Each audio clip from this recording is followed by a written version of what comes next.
Setelah harga BBM non-subsidi jenis Pertamax Turbo mengalami penurunan harga pada 1 Juli 2026, harga BBM Pertamax sepertinya akan mengalami penurunan. Selanjutnya pemirsa, Menteri Keuangan Purbaya Yudi Sadewa optimistis bahwa BBM non-subsidi jenis Pertamax akan turun harga seiring turunnya harga minyak dunia. Menurut Purbaya, penurunan harga Pertamax akan membantu meredakan tekanan inflasi dalam beberapa bulan mendatang. Setelah harga BBM non-subsidi jenis Pertamax Turbo mengalami penurunan harga pada 1 Juli 2026, harga BBM Pertamax sepertinya akan mengalami penurunan. Sinyal tersebut disampaikan Menteri Keuangan Purbaya Yudi Sadewa, di mana harga minyak dunia sempat melonjak di atas $100 Amerika Serikat per barel setelah pecahnya perang antara Amerika dan Israel melawan Iran. Kini minyak dunia contohnya Brent diperdagangkan di level $72,08 Amerika per barel, sementara minyak WTI pada kisaran $68,89 Amerika Serikat per barel. Purbaya berharap setelah harga minyak dunia turun, maka harga BBM non-subsidi jenis Pertamax pelan-pelan akan ikut turun. Dengan begitu, tekanan ke inflasi akan segera berkurang. Harga minyak dunia kan udah turun, pelan-pelan juga kan harga Pertamax saya yakin akan turun pelan-pelan itu sesuai dengan harga minyak dunia. Jadi itu tekanan ke inflasi akan segera berkurang. Core inflasinya kan naik ya, saya belum baca data core inflasinya. Anda lihat core-nya seperti apa, rasanya sih tetap stabil ya. Kita lihat core-nya 2,76, core-nya kan masih relatif terkendali, jadi itu karena harga yang fluktuatif aja. Minyak, BBM, dan tadi harga pangan mungkin itu harusnya akan hilang dalam waktu beberapa bulan ke depan. Purbaya menambahkan kenaikan inflasi belakangan ini lebih banyak dipengaruhi faktor yang bersifat sementara seperti lonjakan harga bahan pangan dan energi. Sementara itu, inflasi inti masih berada di level yang terkendali yakni 2,76%. Kondisi tersebut menunjukkan kenaikan inflasi saat ini bukan disebabkan oleh lonjakan permintaan pasar, melainkan oleh harga-harga yang berfluktuasi. Dari Jakarta, Ranistone Sanjaya, IDX Channel.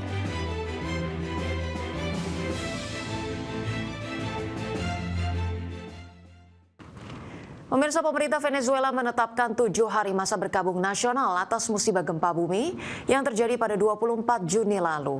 Gempa tersebut telah mengakibatkan 2.000 lebih warga tewas dan 12.000 lebih warga lainnya terdampak langsung. Jumlah korban tewas akibat gempa yang mengguncang Venezuela pada 24 Juni 2026 kembali bertambah, di mana pada Kamis pagi waktu Indonesia, pemerintah setempat mencatat lebih dari 2.200 orang meninggal dunia, sementara lebih dari 11.000 orang mengalami luka-luka. Presiden Majelis Nasional Venezuela Jorge Rodriguez menyebut, pemerintah juga menetapkan 7 hari berkabung nasional sebagai bentuk penghormatan kepada para korban.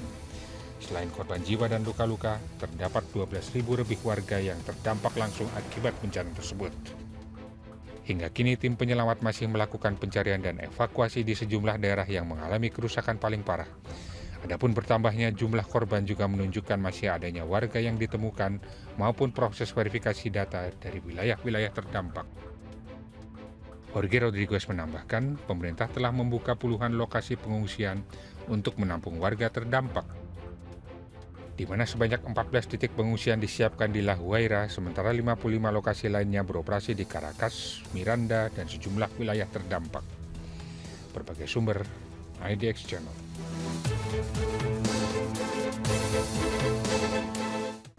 Pemirsa, Perserikatan Bangsa-Bangsa berada di ambang krisis keuangan akibat tunggakan sejumlah negara anggota, termasuk Amerika Serikat dan juga China. Sebelumnya, situasi ini telah diprediksi oleh Sekjen PBB Antonio Guterres. Perserikatan Bangsa-Bangsa berada di ambang krisis keuangan dan diproyeksikan kehabisan dana tunai operasional pada Agustus mendatang. Situasi kritis ini disebabkan oleh menumpuknya tunggakan iuran wajib dari negara-negara anggota, terutama Amerika Serikat yang memiliki utang miliaran dolar untuk anggaran reguler dan misi penjaga perdamaian. Asisten Sekretaris Jenderal PBB untuk Perencanaan Program, Keuangan dan Anggaran, Chandra Mouli Ramanathan mengatakan PBB akan menghadapi krisis keuangan pada September mendatang, kecuali jika Amerika Serikat dan China membayar kontribusi mereka. Namun meski Amerika Serikat dan China tetap membayar, dana operasional PBB diperkirakan akan habis pada akhir tahun 2026 ini. Dan jika para donor terbesar PBB tidak segera melakukan pelunasan tunggakan, PBB terpaksa harus menunda berbagai pembayaran lain demi bisa membiayai penyelenggaraan High Level Week yang merupakan agenda tahunan utama tempat berkumpulnya para pemimpin dunia di New York. Sebelumnya pada awal tahun ini, Sekretaris Jenderal PBB Antonio Guterres sebenarnya telah memperingatkan bahwa organisasi tersebut akan kehabisan uang tunai pada bulan Juli ini. Namun menurut Ramanathan, adanya pengecualian dalam pengeluaran serta langkah penghematan membuat PBB mampu memperpanjang ketersediaan dananya hingga akhir musim panas ini. Berbagai sumber IDX Channel.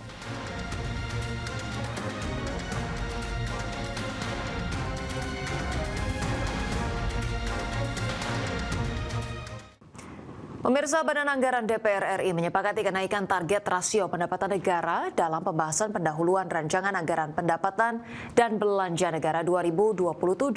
Kenaikan target pendapatan negara juga diikuti peningkatan target rasio perpajakan. Badan Anggaran DPR RI menyepakati kenaikan target rasio pendapatan negara dalam pembahasan pendahuluan Rancangan Anggaran Pendapatan dan Belanja Negara 2027. Dalam hasil pembahasan bersama pemerintah dan Bank Indonesia, kisaran pendapatan negara disepakati menjadi 12,01 hingga 12,40% terhadap produk domestik bruto, lebih tinggi dibanding usulan awal pemerintah dalam KEM PPKF sebesar 11,82 hingga 12,40% PDB.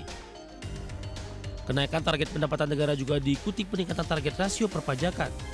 Banggar DPR menyepakati penerimaan perpajakan berada pada kisaran 10,16 hingga 10,50% terhadap PDB, lebih tinggi dibandingkan usulan pemerintah sebelumnya. Selain itu, target penerimaan negara bukan pajak juga dinaikkan menjadi 1,85 hingga 1,89% terhadap PDB. Sementara target hibah tetap dipertahankan pada kisaran 0,002 hingga 0,003% PDB. Wakil Ketua Badan Anggaran DPR RI Wihadi Wianto mengatakan peningkatan rasio pendapatan negara akan ditempuh melalui optimalisasi berbagai sumber penerimaan, mulai dari peningkatan efektivitas administrasi perpajakan, perbaikan kualitas layanan perpajakan yang inklusif, serta mengoptimalkan penerimaan dari sumber daya alam dan tetap menjaga iklim investasi. Kebijakan di bidang pendapatan negara tahun 2027 diarahkan untuk mendorong peningkatan pendapatan negara secara bertahap dan berkelanjutan untuk mendorong pertumbuhan ekonomi tinggi. Peningkatan rasio pendapatan negara dilakukan melalui optimalisasi sumber-sumber pendapatan negara yang ditempuh antara lain melalui peningkatan pendapatan negara yang mengedepankan efektivitas administrasi perpajakan dan peningkatan kualitas layanan yang inklusif, peningkatan kepatuhan wajib pajak, serta perluasan basis perpajakan dan optimalisasi pendapatan negara yang bersumber pada SDA. Di sisi lain, Badan Anggaran tidak mengubah sejumlah asumsi dasar ekonomi makro yang sebelumnya diajukan pemerintah. Target pertumbuhan ekonomi tetap berada pada kisaran 5,8 hingga 6,5%, inflasi 1,5 hingga 3,5%, nilai tukar rupiah Rp16.800 hingga Rp17.500 per dolar Amerika Serikat, serta defisit APBN dijaga pada rentang 1,80 hingga 2,40% terhadap PDB. Jakarta, Tim Liputan IDX Channel.